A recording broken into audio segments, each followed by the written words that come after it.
الحمدللہ رب العالمین والصلاة والسلام علی سید المرسلین اما بعد فاعوذ باللہ من الشیطان الرجیم بسم اللہ الرحمن الرحیم۔ حضرت زید بن اسلم رضی اللہ تعالی عنہ سے مروی ہے کہ عرب میں سے ایک شخص حضرت عامر بن ربیعہ رضی اللہ تعالی عنہ کی خدمت میں حاضر ہوا اور عرض کرنے لگا کہ میں نے اپنی زمین کا ایک بہترین ٹکڑا سرکار مدینہ صلی اللہ تعالی علیہ وآلہ وسلم کے خدمت میں پیش کرنے کا ارادہ کیا تھا۔ اب اسی زمین کا ایک ٹکڑا آپ اور آپ کی اولاد کے لیے وقف کرنا چاہتا ہوں۔ حضرت عامر بن ربیعہ رضی اللہ تعالی عنہ نے ارشاد فرمایا کہ مجھے تیرے زمین کے ٹکڑے کی کوئی حاجت نہیں، اس لیے کہ آج ایک ایسی صورت نازل ہوئی ہے کہ جس نے ہمیں دنیا سے غافل کر دیا ہے۔ پھر آپ نے یہ آیت مبارکہ تلاوت فرمائی، اقترب للناس حسابهم وهم في غفلة معرضون، یعنی لوگوں کا حساب قریب ہے اور وہ غفلت میں منہ پھیرے ہوئے ہیں۔ پیارے پیارے اسلامی بھائیوں، آپ غور فرمائیں کہ صحابہ کرام رضی اللہ تعالی عنہم اللہ رب العزت اور رسول اللہ صلی اللہ تعالی علیہ وسلم کے احکامات سے کس قدر پیار کیا کرتے تھے کہ جب اللہ اور رسول کا کوئی حکم آ جاتا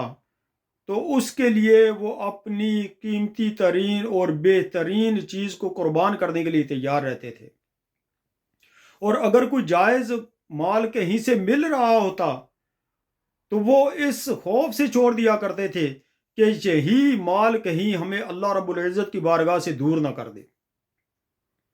آج ہم لوگ اپنی حالت دیکھیں تو ہم مال کو جو ہے وہ سمیٹ رہے ہیں، جمع کر رہے ہیں، بینکوں میں رکھ رہے ہیں، اور بڑی بڑی گاڑیاں ہم لینے میں فخر محسوس کرتے ہیں، بڑے بڑے محلات اور بنگلے بنانے میں فخر محسوس کرتے ہیں، لیکن ہم یہ نہیں جانتے کہ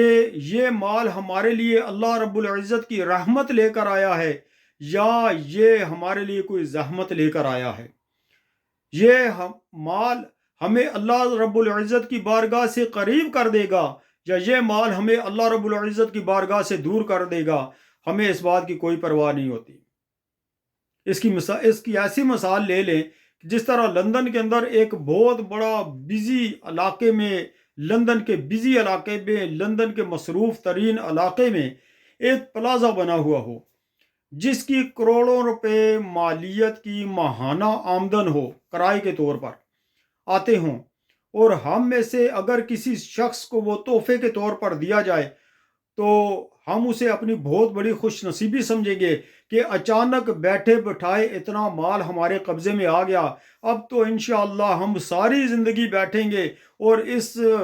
جو بغیر محنت کے ہمیں مال مل گیا ہے اس کی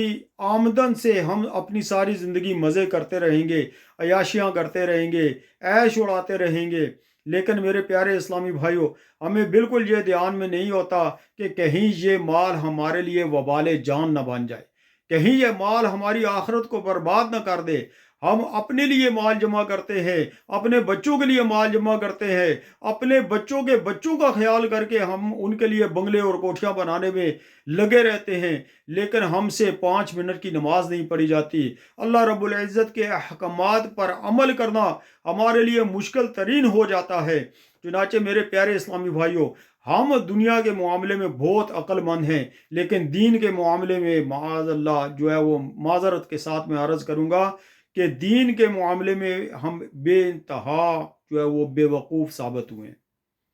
صحابہ اکرام رضی اللہ تعالی عنہم کی زندگیوں کا ہم مطالعہ کرتے ہیں تو ہمیں یہ پتہ چلتا ہے کہ وہ مال کو اپنے آپ سے دور کر دیتے تھے کہ کہیں یہ مال ہماری آخرت کو تباہ کرنے کا ذریعہ نہ بن جائے، لیکن ہم اپنی زندگیوں کو دیکھتے ہیں کہ ہم دن رات مال کے پیچھے مٹھیاں بند کر کے بھاگتے ہوئے چلے جا رہے ہیں اور بالکل اس بات کی پرواہ نہیں کرتے کہ کہیں ہمارا اللہ ہم سے ناراض نہ ہو جائے، ہمارے آقا صلی اللہ تعالی علیہ وسلم ہم سے ناراض نہ ہو جائے، اللہ رب العزت کا حکم ہم سے چھوٹتا ہے تو چھوٹ جائے، رسول اللہ صلی اللہ تعالی علیہ وسلم کا حکم ہم سے رہتا ہے تو رہ جائے، لیکن دنیا کا معاملہ ہم سے نہیں رہنا چاہیے۔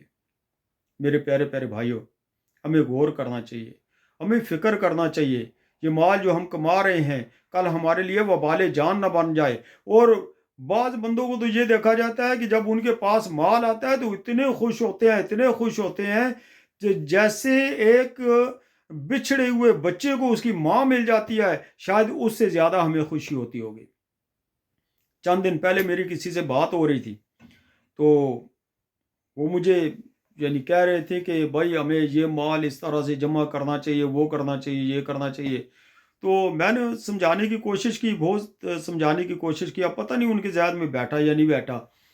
تو میں نے کہا کہ دیکھو، اگر جائیداد اور یہ سارے حساب سے، مال و دولت کے حساب سے دیکھے جائے تو ابھی بھی ہم دونوں ہی، تم بھی اور میں بھی، ہم دونوں ہی کروڑ پتی ہیں مالی حساب سے، دنیاوی مال کے حساب سے۔ یہ علیحدہ بات ہے کہ بعض مال پہ ہمارا قبضہ نہیں ہے، دوسروں نے قبضے کیے ہوئے ہیں۔ بہرحال یہ ہے کہ ہم کروڑ پتی ہیں، ٹھیک ہے۔ تو اب ہمیں ضرورت کیا ہے اس بات کی کہ اور مال جمع کرتے رہیں؟ پہلا مال ہم سے ہم جو ہے وہ بعد نے، جنہوں نے چھیننا تھا وہ چھین لیا، جنہوں نے رکھنا تھا، قبضے کرنے تھے وہ کر لیے۔ تو لیکن یہ ہے کہ ہمارے پاس ابھی بھی کافی کچھ ہے، اور الحمدللہ اللہ رب العزت کا احسان ہے کہ اللہ تعالی ہمیں نماز پڑھنے کی توفیق دے دیتا ہے، باقی کچھ نہ کچھ نیکیاں کرنے کی توفیق دیتا ہے۔ تو ہمیں کیا ضرورت ہے؟ آج یاد رکھیں کہ کسی کا مال پر قبضہ کر لینا بہت آسان ہے۔ آج مال پہ قبضہ کر لینا بہت آسان ہے، کسی کا مال دبا لینا بہت آسان ہے، کسی کی دولت کو دبا لینا بہت آسان ہے، کسی کو کمزور جان کر اس کے حقوق ادا نہ کرنا، وراثت پر قابض بن کے بیٹھ جانا بہت آسان ہے، لیکن کل قیامت کے دن بہت مشکل ہوگا۔ اگر آج ہمارا کوئی مال دبا لے، میں کہتا ہوں، اپنا کہتا ہوں کہ اگر میرا کوئی مال دبا لے تو مجھے اس کا اتنا زیادہ غم نہیں ہوگا، کیونکہ کل کو قیامت کے دن دوسرا بندہ مال دبانے والا اللہ رب العزت کی بارگاہ میں جواب دہ ہوگا۔ وہاں پر مجھے بہت سخت ضرورت ہوگی کہ کسی کی نیکیاں میرے پلے میں پڑ جائیں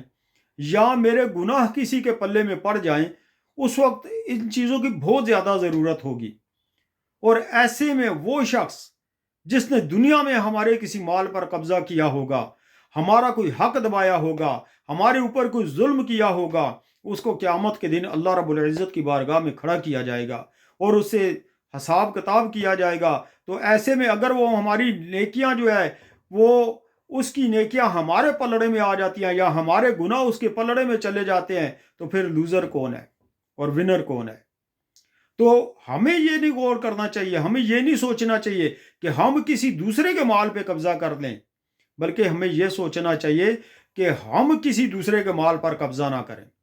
ہم کسی دوسرے کا حق ضائع نہ کریں، ہم کسی دوسرے پر ظلم نہ کریں، ہم کسی دوسرے پر زیادتی نہ کریں، ہم کسی دوسرے کی غیبت نہ کریں، کسی کے بارے میں چغلی نہ کریں، کسی پر بہتان نہ لگائیں، کسی پر الزام تراشی نہ کریں، ہم اللہ رب العزت کی اطاعت کریں۔ دوسرا کرتا ہے نہیں کرتا ہے، نیکی کی دعوت دینا ہمارے ذمہ ہے، ہم اسے بتا دیں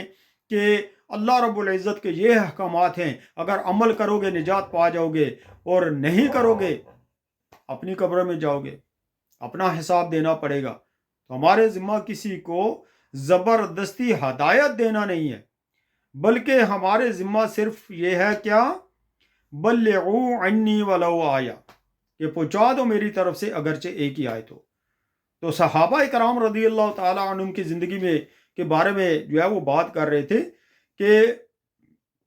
زمین کا ایک بہترین ٹکڑا دیا گیا، لیکن صحابی رضی اللہ تعالی عنہ حضرت عامر بن ربیعہ رضی اللہ تعالی عنہ نے یہ کہہ کر اس ٹکڑے کو ٹھکرا دیا کہ مجھے تمہاری زمین کی کوئی حاجت نہیں ہے، کیونکہ اللہ تعالیٰ نے یہ آیت کریمہ نازل کیا جس نے ہمیں دنیا سے غافل کر دیا ہے۔